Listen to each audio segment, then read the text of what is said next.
Yo, it's CJ. Welcome back to the channel, dear viewer. The devs just did a 2-hour dev Q&A following their patch 0.2 reveal, and I've summarized the whole 2 hours down to this single page for you. If you found this video helpful, please give it a like and subscribe. Feel free to pause the video now to read it all.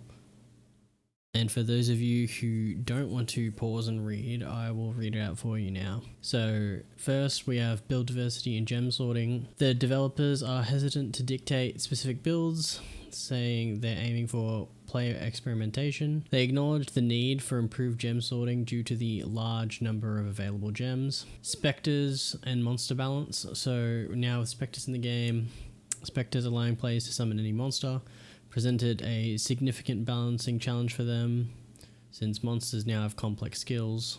They require careful balancing with support gems and player interactions. Player versions of monster abilities are being implemented with tweaks so they're balanced. Beast taming and the companion system.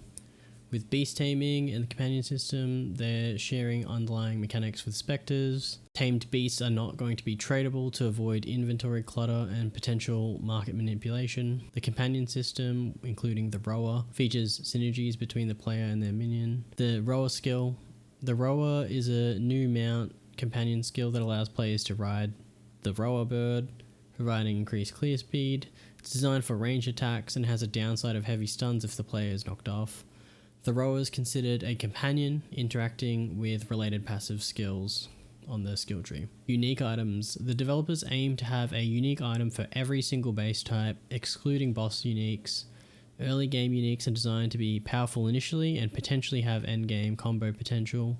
The developers prioritize creating unique items that encourage player experimentation and discovery. Chase uniques are being balanced between rarity and power, so the rarer it is, the more powerful the unique will be. Crafting system. The crafting system has been significantly expanded with more accessible greater essences and omens. The rune system and socketables are considered replacements for the traditional crafting bench. They said, I missed the crafting bench. The developers are cautious about crafting's impact on the importance of ground dropped items. Fractured orbs are a new crafting material dropped from cleansed monsters. Endgame content. The developers are refining the endgame content, focusing on increasing the overlapping axis of randomness to create more dynamic and engaging experiences.